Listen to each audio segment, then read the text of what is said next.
စတိုဒါမြောက်နေကြစစ်ပွဲပြီးသွားတဲ့နောက်မှာတော့စစ်ပွဲကာလအလုံးကိုနိုဟာရွာကြီးဟာအရင်ကလိုမဟုတ်တော့ပဲအများကြီးတိုးတက်ဖွံ့ဖြိုးနေပါပြီ။အရင်တိုင်းပဲရှိနေသေးတာကတော့လွန်ခဲ့တဲ့33နှစ်ကလိုပဲသပင်ရွှေဝါရောင်တဲ့ကောင်လင်းတယောက်ဟာတိုးတက်နေတဲ့ရွာမှာပဲပြေးလွှားနေပါတယ်။သူနဲ့တူသပင်အမဲအင်ကြီးအစိမ်းနဲ့ကောင်လေးတယောက်ဟာလည်းအတူပြေးလွှားနေကြပါတယ်။စစ်ပြီးကာလဆိုရင်မဲ့သူတို့နှစ်ယောက်ပြောနေတာအရတခုခုစီအသေးအံပြေးလွှားနေကြပြီးအချိန်မမီတော့မှစိုးနေကြပါတယ်။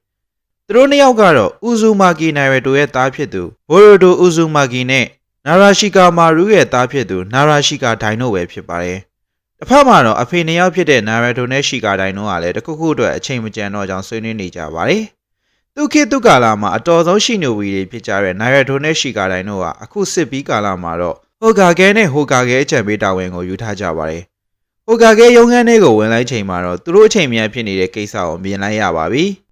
ဒါကတော့တခြားမဟုတ်ပဲတောင်လိုပုံနေပြီဖြစ်တဲ့သူတို့ရဲ့အလုတ်စာရွက်စာရန်တွေဖြစ်ပါတယ်။စစ်ပွဲကာလရဲ့အကြီးကျယ်ဆုံးသူရဲကောင်းဖြစ်တဲ့နိုင်ရတိုတယောက်လည်းစာရွက်ပုံနေကြမှာ overtime ဆင်းရတော့မှာဖြစ်ပါတယ်။တစ်ဖက်မှာပြေးလွှားနေကြတဲ့ဘိုရိုဒိုနှစ်ယောက်ကလည်းရွာကိုပတ်နေတဲ့ရထားတစ်စီးပေါ်မှာထိုင်နေကြပြီးအချိန်မီသွားတာကြောင့်တော်သေးရဲ့လို့ပြောနေကြပါတယ်။သူ့ရဲ့အချိန်မီရမယ့်ပြဿနာကတော့အစိမ်းရောင်ဟမ်ဘာဂါအဆက်ကုန်သွားမှဆိုးရတာပဲဖြစ်ပါတယ်။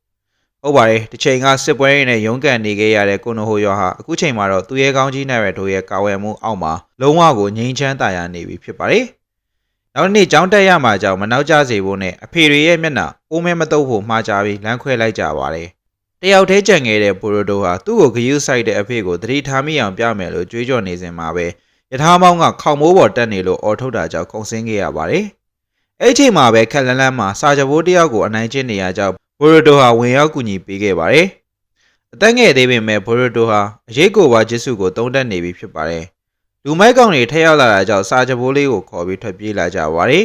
။လွတ်သွားပြီးရဲ့နောက်တော့နောက်နေ့ထပ်အနိုင်ချင်းခံရမှာစိုးနေတဲ့ကောင်လေးကိုအဖေကြောင့်မင်းသားစီကအမွေရတဲ့စကားပြောတိုင်းနဲ့တရားဟောပြီးရဲ့နောက်မှာတော့ကောင်လေးနဲ့တငယ်ချင်းစားဖြစ်လာကြပါတယ်။ကောင်လေးနာမည်ကတော့ဒန်ကီဖြစ်ပြီးဖခင်ဖြစ်သူကသူတို့ရွာရဲ့အကြီးဆုံးကုမ္ပဏီကိုစက္ကန့်စေချင်တာကြောင့်နင်ဂျာတယောက်အရင်ဖြစ်ဖို့မနက်ဖြန်ဘိုရိုဒိုနဲ့ကျောင်းတူတူတက်မှဖြစ်ကြောင်းသိလိုက်ရပါတယ်။သူတို့နှစ်ယောက်အဖေတွေကြောင်းပြောကြရင်ဘိုရိုဒိုတို့မှအဖေအာယုံစိုက်တာခံရအောင်လုံးမဲစီစဉ်ရှိကြောင်းနဲ့ဒန်ကီကိုလည်းသူ့လိုပဲအဖေကိုမကြောက်ဖို့ပြောနေရင်ပဲအိမ်ပြေချင်းကြော်နေလို့အမေရိုက်မှကြောက်တာကြောင့်ဘိုရိုဒိုတယောက်အပြေးပြန်ရပါတယ်။အိမ်မှာတော့အမေဖြစ်သူဟီနာတာတယောက်ကနောက်ကျနေရကြောင်းနောက်မကျစေဖို့ပြောပြနေခဲ့ပြီးတော့ညီမဖြစ်တဲ့ဟီမာဝါအီလေးကလည်းသူ့လဲဟင်းချက်ကူထားကြောင်းလာပြောပြပါတယ်။ဒီလိုနဲ့ထမင်းဝိုင်းမှာတော့ဟီနာတာကမနက်ကကြောင်းတက်ရမယ့်သားကိုသူနဲ့နယ်ရတိုကြောင်းမှာတွေးခဲ့ကြောင်းပြောပြနေပြီးဘိုရိုတိုကတော့ဒီညမှာပြန်မလာတဲ့အဖေကိုအပြစ်တင်နေပါတယ်။သူ့စိတ်ထဲမှာရန်သူမရှိရဲ့ရွာကိုဘာလို့ကာဝယ်နေရလဲလို့ထင်မြင်နေပါတယ်။တစ်ဖက်မှာတော့ဘိုရိုတိုကြောင့်တက်ကြွသားတဲ့ဒန်ကီဟာဖခင်ရောတော်လန်နေရကြောင်းတစ်ချက်ဖျက်ရိုက်ခံလိုက်ရပါတယ်။ဖခင်ကိုသူအစွမ်းထက်လာအောင်လုပ်ပြမယ်လို့ကြွေးကြော်ပြီးအခန်းထဲကထွက်လာတဲ့ဒန်ကီကိုဝေးပုံစံချက်ဂရာစွမ်းအားတစ်ခုကထိန်းချုပ်လိုက်ပြီးတပြိုင်နက်တည်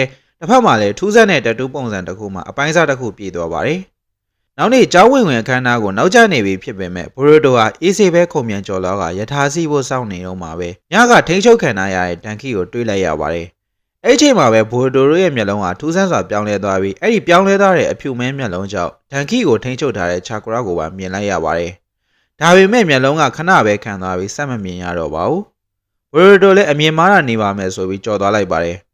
ချက်ဂရာထိန်းချုပ်ခံနိုင်ရတဲ့ဒန်ကီဟာသူ့ကိုအနိုင်ကျင့်ထားတဲ့ကောင်လေးတွေကိုချိန်ထားပြီးငွေတွေချထားပြီးယထာဘော်ကိုမျှခေါ်နေပါတယ်။ကောင်လေးတွေယထာဘော်ရောက်တာနဲ့ယထာကစထွက်လာပြီးဘိုရိုတိုကလည်းမြင်လိုက်တာကြောင့်ခုန်တက်လာခဲ့ပါတယ်။ယထာဘော်မှာတော့ဒန်ကီဟာကောင်လေးတွေကိုသူတို့ကုမ္ပဏီရဲ့နမူနာပုံချမ်းမှာခေါ်လာတာဖြစ်ပြီးတခြားယထာတစ်စီးနဲ့တိုင်းမိအောင်လှုပ်ထားကြောင်းပြောပြနေပါတယ်။ခုနကယထာဘော်ခုန်တက်လာတဲ့ဘိုရိုတိုကလည်းဝင်လာပြီးအဖေကိုအစွမ်းပြခြင်းနေတဲ့ဒန်ကီကိုတရားစဟောပါတော့တယ်။